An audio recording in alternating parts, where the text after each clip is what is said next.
We are at Shelter Bay Marina, a place that after 7 months of owning Boundless feels more like a home than most marinas we've stayed at. When we flew to Panama to move aboard on June 10th this past year, we thought that after some projects we would say goodbye to this place with no idea when or if we would be back, because of our plans to take our new boat back to the east coast of the United States, picking up where we left off on Seawind. To our surprise, we have found that Mother Nature and a call for new adventure is ushering us in the complete opposite direction. Not just into a new ocean, but also away from our families, friends, and the comfort of familiar areas and waters that we've come to know pretty well over the past few years. But just like our friends and family we love in those familiar areas, Shelter Bay has also become a place filled with people we've come to love. We have met people who are now some of our best friends in a place that we never thought we would.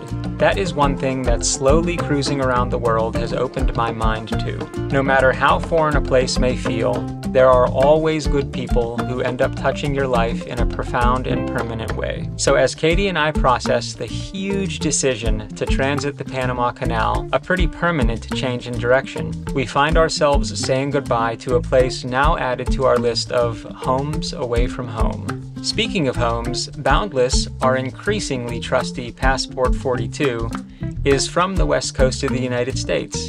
The notebooks of past owners show that she has lived in the Pacific Northwest, California, and traveled south to Panama, where we found her and she found us. This will be her second canal transit and into her home waters, so at least one of us knows what's up. In last week's episode, we tackled the last of our major projects, and now we have the formalities of a canal transit to deal with. The Panama Canal is primarily a commercial shipping route, and us small boats are an afterthought, taking up the space in front or behind one of the big guys. There are two ways you can book passage, either through an agent or via a newish online platform where you can supposedly do it all yourself. We have chosen to pay the $400 for an agent to handle all of the formalities. His name is Stanley, and we are so happy that we did. The agents have a streamlined path they efficiently follow to help us with all of the back-end scheduling and paperwork. Sometimes you just can't beat someone at their own game. Oh, this camera is on? Yes. Oh, what? Why you tell me, man? I forgot, man. Yeah, you can do it. There's our friends on the other side there. Ah, okay. Yeah. I wanna by tomorrow night. I have the day for you. Okay. Thank you. Okay. Thank you, man. Stanley, See you. thank you. I can't believe how easy this was. Easy. Yeah. Jeez. How do you feel? Good. Good, yeah. Easy. I didn't think it would be like bing bang boom, and that was like, jeez. Well, you heard it here, folks. We're going to the Pacific. This has been, I think, a long time coming. It was our original plan. It was our original plan, but it's a huge decision. It's a huge decision. It's a big investment for us. It's a big investment. The canal is expensive. It's going to be $3,000. And I think even more than the money, we share our adventure and our experiences with you all. And one thing that we always try to remind ourselves of, but also keep exposed for all of you, is the human experience that we're having. When we left on Seawind, for me, the biggest part about it was leaving my family. So the fact that we are choosing to leave this ocean and go to the Pacific Ocean instead of going back to familiar waters and showing off our new boat to our families, bringing it closer to home. I think the Panama Canal, that line, this line that divides these two oceans, it's more than just that for us. It is crossing into a new chapter of our human experience. No one really talks about the sacrifices that you make to chase these dreams that we are chasing. You know, we built this lifestyle. We've showed you the highlights of it. We've showed you some of the heartbreak and the low moments. And this is an emotionally charged decision. It feels deep down in my bones, and I think in your bones too, it feels like the right thing to do. It's January 27th, day one of our crossing, and we have an appointment at 3 p.m. to pick up our advisor who will help us navigate through the canal. We will have 6 people on board for the next 2 days. So last night I cooked up a bunch of my hearty lentil pasta, and with our fenders and lines delivered, and our new crew aboard, we shoved off the dock, saying goodbye to Shelter Bay Marina and heading for the mouth of the Panama Canal. Hi. Hello.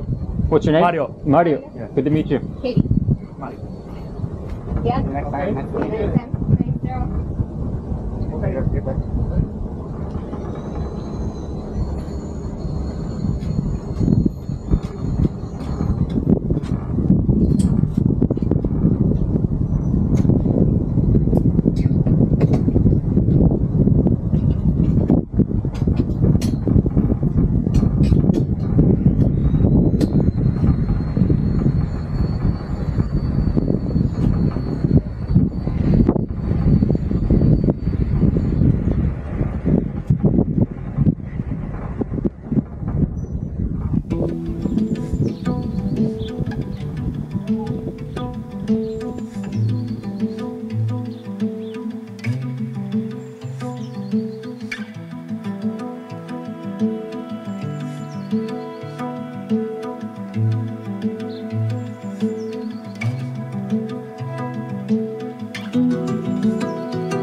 This is Romulo. He is our advisor for transiting the canal.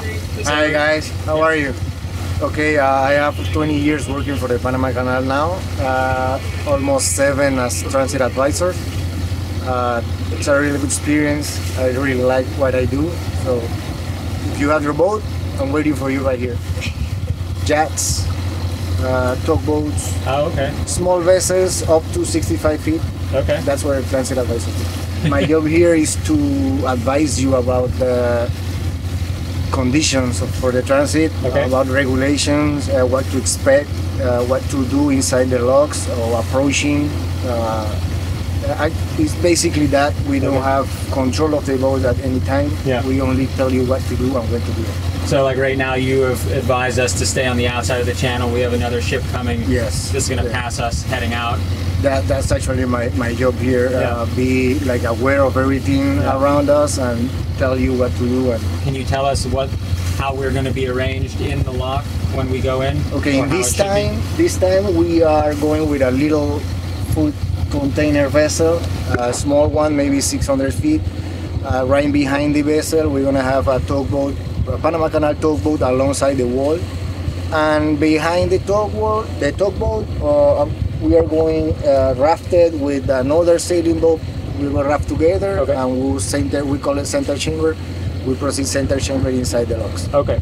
And we move all the way through the locks together. Together, okay. Yeah. And then we break apart for the... We break apart as we clear the locks on the lake, we clear apart. Okay. All right, thank you. We could not travel the Panama Canal without doing some research about it, and boy does it have a rich history. The ambitious dream to carve a waterway through the Isthmus of Panama began with an attempt by the French in 1880, led by Count Ferdinand de Lesseps, riding high from his fame and success of building the Suez Canal in Egypt. They embarked on the monumental task of creating a shortcut for ships traversing between the Atlantic and Pacific Oceans. This would save around 8,000 miles of travel when compared to the alternate route down into the treacherous waters of the Southern Ocean and around Cape Horn. The French initially sought to build the Panama Canal as a sea-level waterway, similar to the Suez Canal. However, they soon encountered formidable challenges that would ultimately lead to the project's downfall. Unlike the softer, mostly sandy soil of the Egyptian desert, Panama is characterized by hard, mountainous, volcanic rock. As their attempt progressed, it became increasingly obvious that the sea level waterway would require digging down much further than the equipment and manpower they had could achieve. Frequent construction accidents and the prevalence of diseases such as malaria and yellow fever claimed the lives of 20,000 people, and after 9 years, the French abandoned the project. 13 years later, in 1902, the United States struck a deal buying the land and project for $40 million, and after initially considering the sea level route, they reworked the ideas and in 1904 broke ground with new plans for a canal with locks to solve the change in elevation across the isthmus.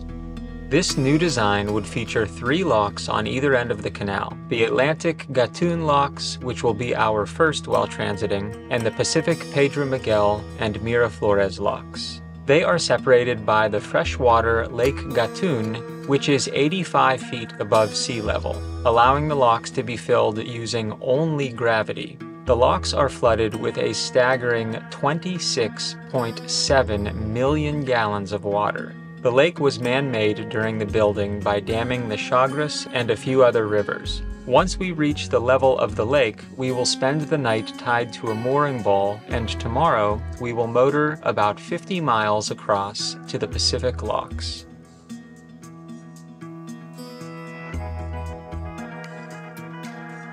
The next monumental challenge was to overcome the yellow fever and malaria plaguing the workforce. After linking these diseases to mosquitoes and taking drastic measures like constant fumigation, spraying oil on areas of standing water, clearing vegetation and other elements that contribute to mosquito reproduction, the significant decline in deaths due to the diseases gave the U.S. a real chance at completing the canal. The 50-mile stretch of jungle required the exploding, digging, and moving of millions of cubic feet of material, hundreds of feet down in some areas. One area, the Culebra Cut, an 8.75-mile stretch that was over 330 feet above sea level, required an estimated 100 million cubic yards of material removed. It took 10 years to chew through the mountains of Panama, and cost $350 million, or $8 billion today, the most expensive U.S. project to date, and another 6,000 workers' lives, for a total of 26,000 deaths during the construction. The locks themselves are massive structures built of steel and concrete. Each has the same dimensions, measuring in at 110 feet wide by 1,000 feet long. The giant 7-foot-thick lock gates had to be built to withstand the weight and pressure of the 26.7 million gallons of water each lock is flooded with during operation.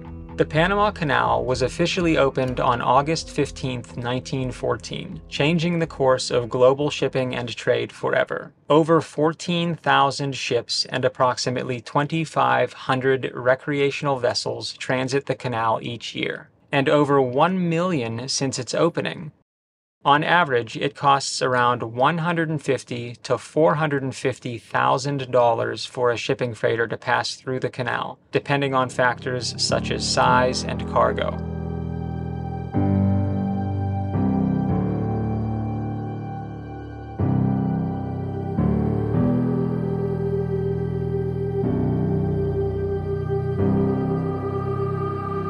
So we're just making a U-turn here, and we're going to pull up alongside Shenandoah and give this rafting up thing a go. We've never done this. I've never done this in a boat before, so. Yep,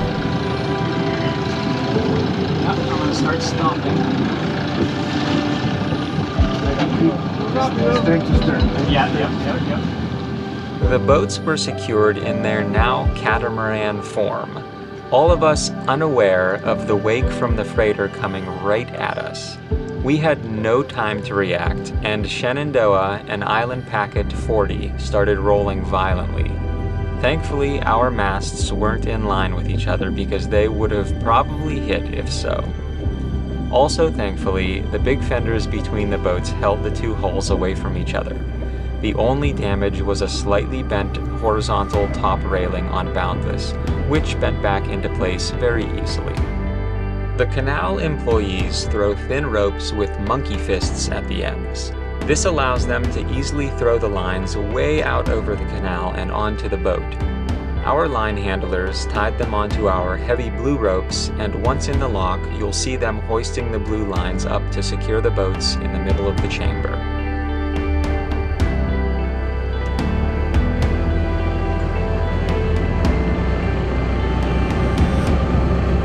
Sorry, all that.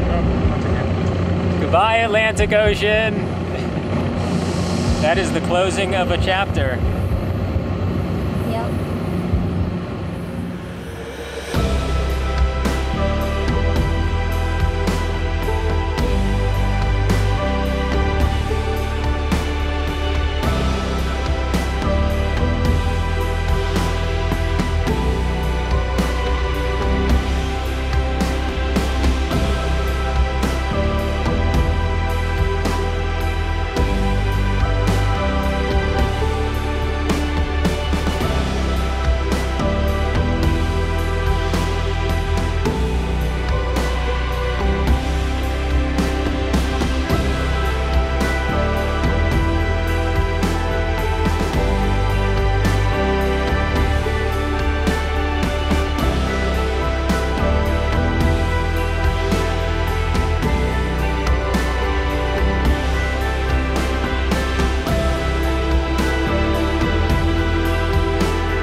Romulo just asked me how I felt about all of it, and I said I felt pretty good. He said that I did exceptional.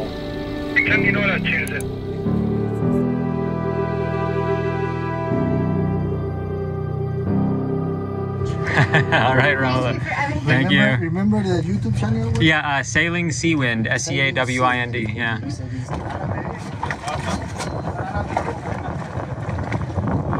See you.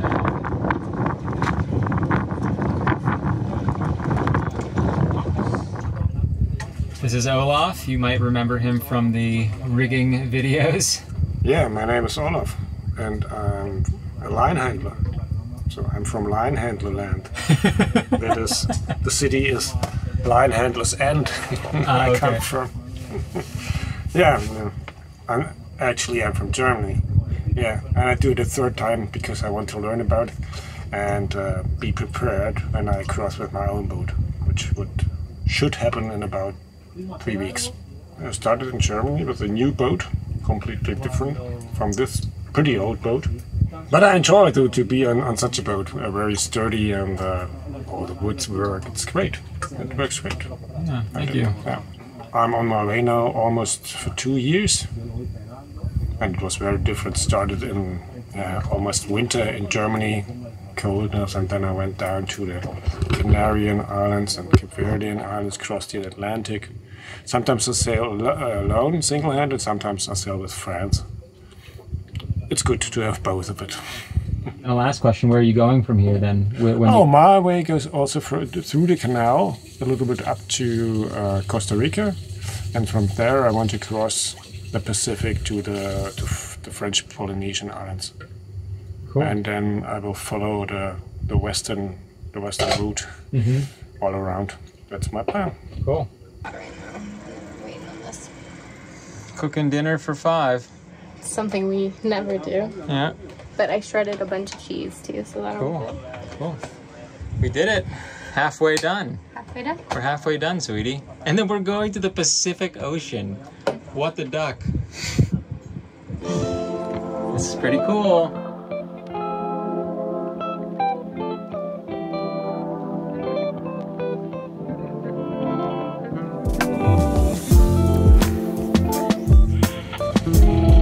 Okay, good morning.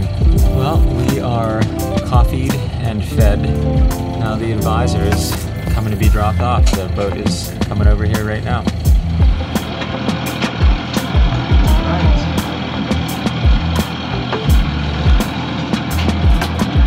Good morning. morning, sir. Good morning.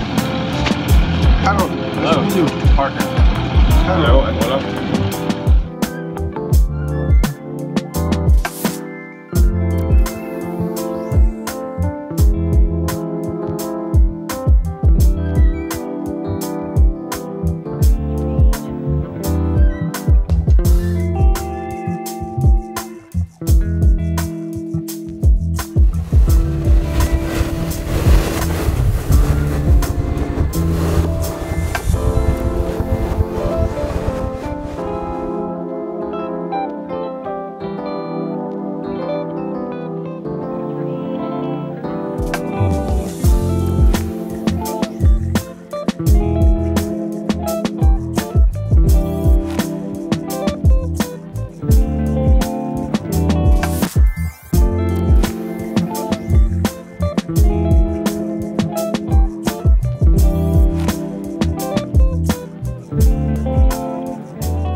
Alrighty, so we are tied up to a wall just before the locks.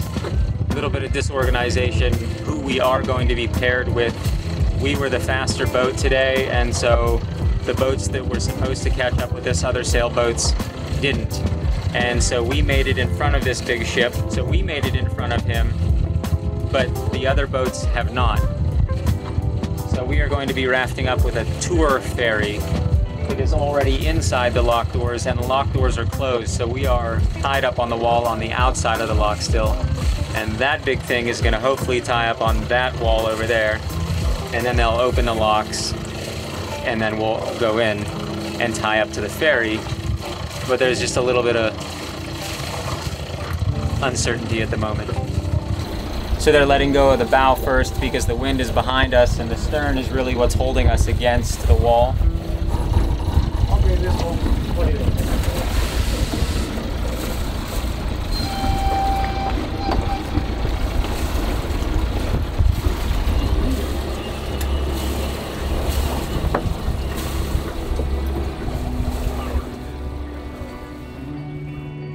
It's an interesting experience tying two monohulls together. Steering is mostly done by engine, just like a catamaran. One in forward and one in reverse to spin, or more power from one and less from the other to turn. In the canal, this means that two advisors are working together, but I noticed that one advisor, in our case the one aboard Boundless, took the lead while the boats were tied together.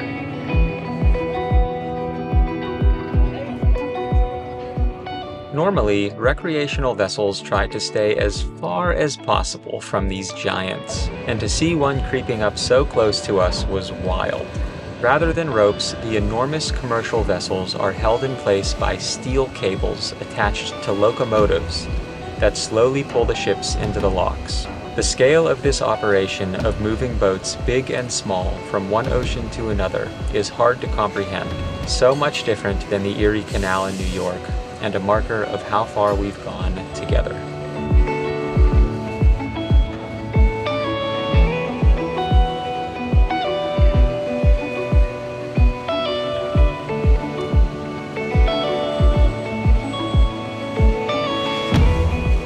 I don't think we'll ever get close and this close to a freighter again without getting smushed.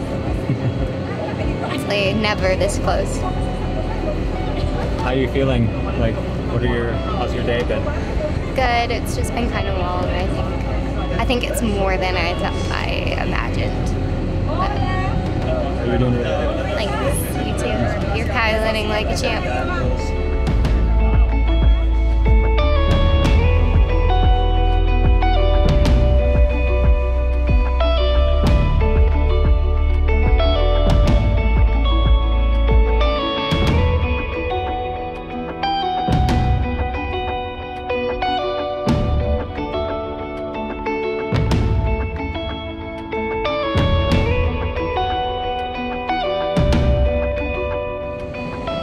So behind me is the last lock, number 6, and below us right now is the Pacific Ocean. This is truly the end of a chapter and the beginning of another one.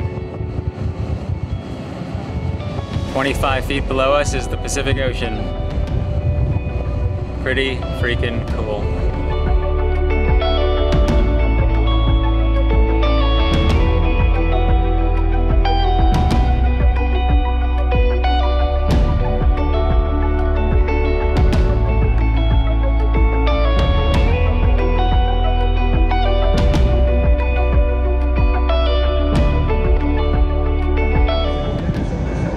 There it is, the Pacific Ocean. All right, we did it.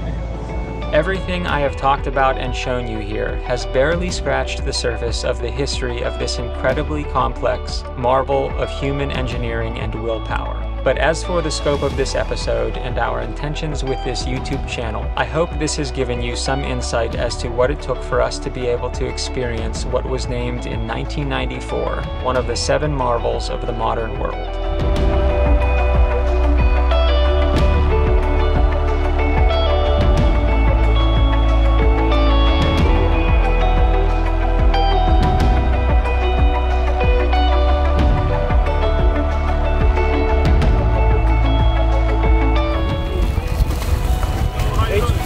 Thank you very much. Thanks, Olaf. Have good winds. Thank you. Nice trip.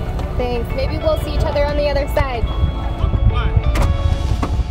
Thank you, okay? Yeah, thank you, Stanley. Bye-bye. Thank you. See you guys.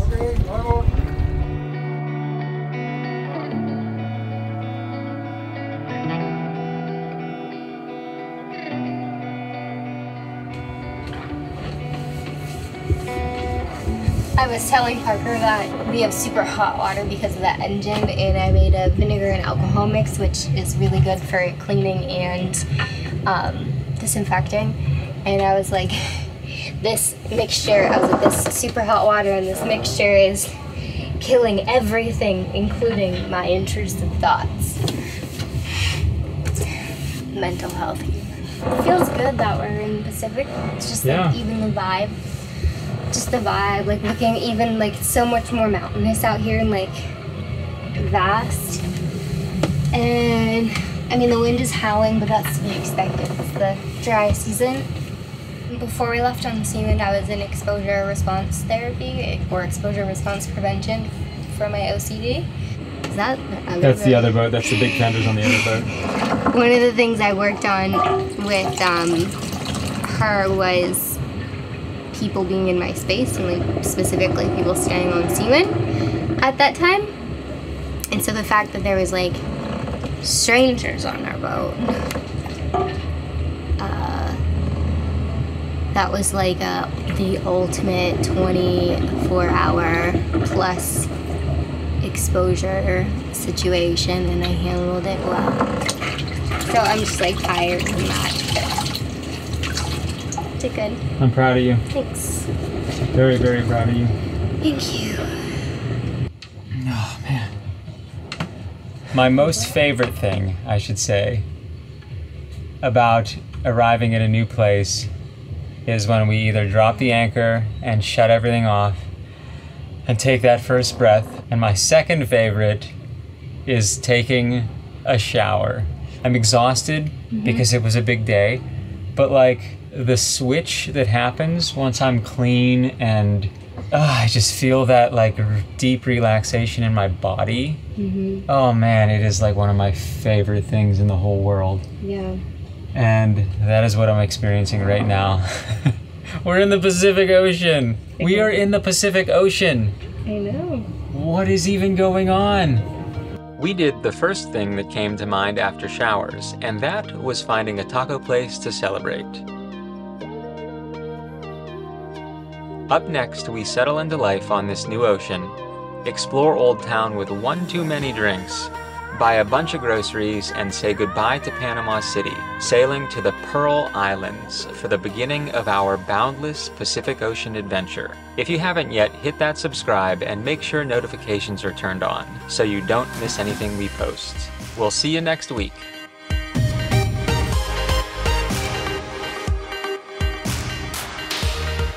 All right, episode 103.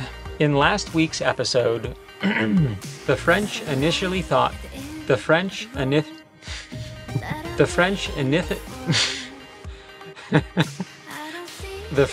initially thought.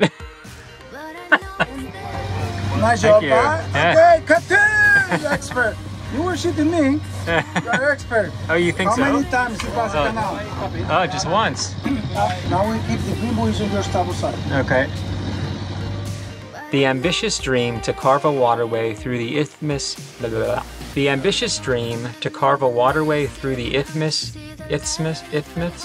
How do you isthmus? How do you say that? Isthmus of Panama. Through the isthmus. How do you say that?